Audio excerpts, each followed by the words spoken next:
नमस्कार दोस्तों, मैं राजकुमार मौर्य। उत्तर प्रदेश में एसआईआर लागू हो गया है। एसआईआर लागू होने के बाद आपके घर पर बीएलओ की तरफ से फॉर्म आ गया होगा। फॉर्म आ गया है अगर आपके पास, तो गलती ना हो फॉर्म को भरते समय। इसके लिए कौन कौन सी सावधानियां रखनी है और जो शादीशुदा महिलाएं हैं उनको कैसे फॉर्म भरना है, दोस्तों मैं आपको इस वीडियो के माध्यम से अच्छे से बताने जा रहा हूं। आप लोग अपनी राय को कमेंट कर सकते हैं, कुछ भी पूछना हो तो आप लोग पूछ सकते हैं। ध्यान दीजिएगा, आपके सामने एक फॉर्म का पूरा नमूना है। ये हमारा पूरा फॉर्म है जिसमें से मैंने ऊपर वाला हिस्सा काट दिया है, क्योंकि ऊपर वाले हिस्से में ज्यादा कुछ है नहीं। ज्यादा कुछ का मतलब है कि किसी की पहचान को दिखाना यूट्यूब के विरुद्ध माना जाता है, नियमों के विरुद्ध माना जाता है। दोस्तों यहां पर मैं आपको दिखाना चाहूंगा कि यहां पर देखो जन्मतिथि लिखा है। ध्यान दीजिएगा, जन्मतिथि लिखा है। इसको कैसे भरना है इस बात पर हम आपको सबसे पहले फोकस करके दिखा रहे हैं कि कैसे भरेंगे आपकी गलती ना हो। जहां पर जन्मदिन लिखा है सबसे पहले दिन लिखना है। दिन का मतलब तारीख लिखना है। जैसे हमारा जन्म हुआ था 21 तारीख को, 21 तारीख लिखेंगे। माह 8वां यानी कि 8 अगस्त को हुआ था। वर्ष 1994। समझ सकते हैं। ये आपको पहली लाइन में क्या लिखना है, अपना डेट ऑफ बर्थ लिखना है। यानी कि सबसे पहले तारीख होगी, उसके बाद महीना होगा, उसके बाद ईयर होगा। इसको ध्यान दीजिएगा।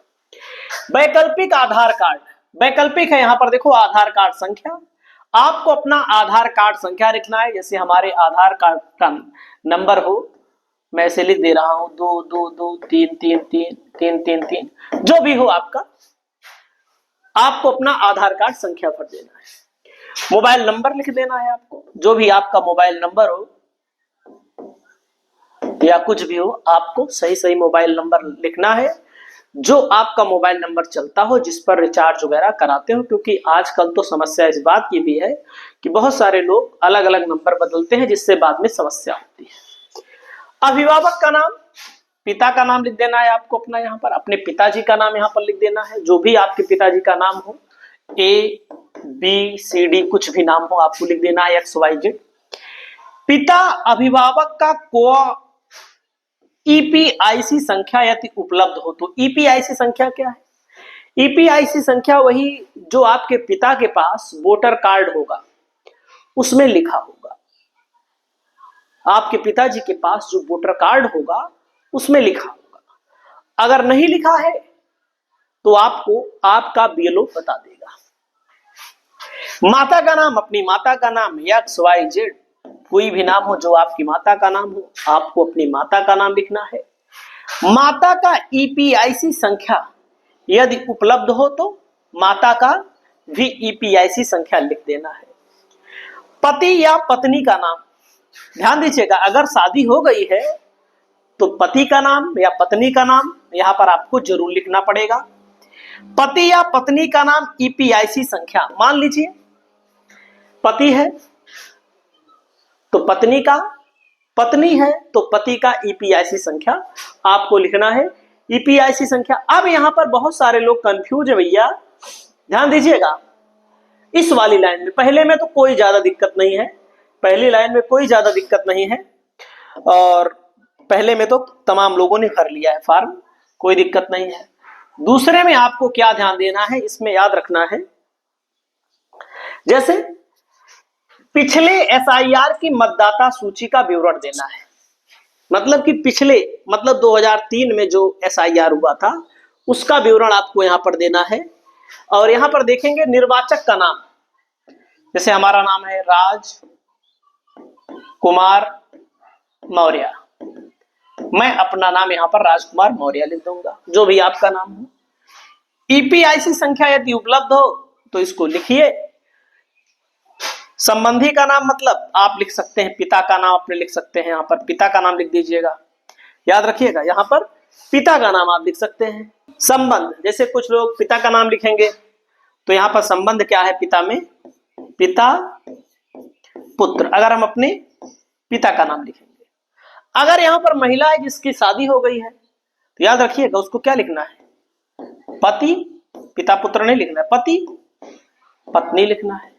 अगर महिला है उसको भरना है तो अपने जिले का नाम यहां भर दीजिए, राज्य का नाम जैसे हम उत्तर प्रदेश के हैं उत्तर प्रदेश लिख देंगे, विधानसभा क्षेत्र जो भी है 250, 248, 249 ना, 500, 300, 150, 10, 20 जो भी होता है।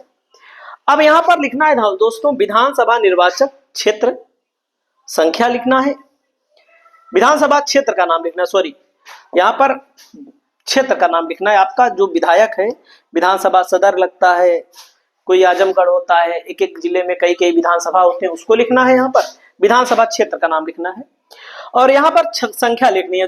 अगर किसी का 251 है, 250 है, 352 है, 10 है, 20 है, 30 है, तो जो भी लिखना है उसको यहाँ लिखना है। भाग संख्या, क्रम संख्या दोस्तों, जो भाग संख्या होती है, क्रम संख्या आपके वोटर लिस्ट में लिखी होती है, आपको उसमें मिल जाएगा। याद रखिएगा ए, अगर पिछले एसआईआर की मतदाता सूची में आपका नाम होगा, विवरण होगा, तब आपको लिखना है। अगर पिछले कॉलम में दिए गए संबंधी विवरण पिछले एसआईआर में नहीं है तो क्या, तो आपको ए वाला फॉर्म भरना है। ध्यान दीजिएगा, इसको दो में से पिछली मतदाता सूची में है नाम तो इसको भरना है, नहीं तो इसको नहीं भरना है। और पिछली मतदाता सूची में नाम नहीं है तो यहाँ पर अपना नाम लिख देना है। ईपीआईसी संख्या यदि उपस्थित हो, मौजूद हो, आपके पास वोटर कार्ड होगा उसमें लिखा होगा, वहां पर मिल सकता है।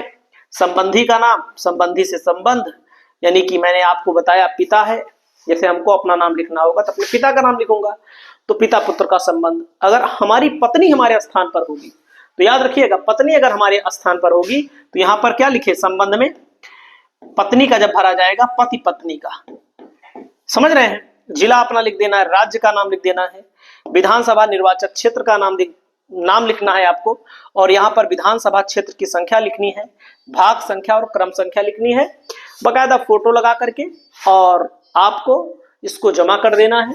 और जब आप फोटो लगाकर इसको जमा करेंगे तो इसमें आपको एक चीज ध्यान देना है, तो भरने से पहले अगर कोई गलती होने की संभावना है तो आप इसका एक कॉपी निकाल लीजिए। कॉपी नहीं निकाल सकते हैं तो आप एक काम करिएगा, इसका एक को निकाल लीजिएगा, क्या नाम है, अपनी मोबाइल में फोटो खींच लो, क्योंकि जो फॉर्म दिया जा रहा है दोस्तों, एक व्यक्ति के लिए केवल एक फॉर्म आया है, एक व्यक्ति के लिए 10 फॉर्म नहीं आया, इसको याद रखिएगा। एक व्यक्ति के लिए एक फॉर्म आया है, एक व्यक्ति के लिए अगर एक फॉर्म आया है तो आप सबको पता है कि दोबारा कहां से मिलेगा, भर दोगे गलत हो जाएगा, दिक्कत हो जाएगी। तो इसके लिए आपके पास मोबाइल होगी, तुरंत आपके पास मान लीजिए सुविधा नहीं है फोटो कॉपी कराने की, तो आपको अपना मोबाइल नंबर, सॉरी अपने मोबाइल में एक फोटो खींच लेना है। यहाँ पर देख सकते हैं, यहाँ पर बकायदा ये वायरल भी किया गया है दोस्तों। यहाँ पर यदि आपका नाम 2003 की वोटर लिस्ट में है तो ए वाला कॉलम आपको भरना है, अगर 2003 की वोटर लिस्ट में नहीं है तो आपको ए वाला कॉलम भरना है। याद रखिएगा हमारी बात को। यहाँ फिर समझ लो, यहाँ वोटर के पैदाइश की तारीख लिखनी है, आधार कार्ड संख्या लिखना है, मोबाइल नंबर लिखना है, पिता का नाम भरे, यहाँ पर अभिभावक ईपीआईसी संख्या भरे, और माता का यहाँ पर भरे, माँ का ईपीआईसी नंबर भरे, और यहाँ पर पति या पत्नी का नाम भरे, और उसके बाद यहाँ पर वोटर के पति या पत्नी की ईपीआईसी संख्या भरे। यहाँ पर आपको साइन भी करना है और तारीख भी लिखनी है। इस फॉर्म के साथ 2003 की लिस्ट पेज संख्या जरूर लगाएं। इसको आपको ध्यान देना है। आपकी जो भी राय हो आप अपनी राय बताएं। इस वीडियो में इतना ही, नमस्कार।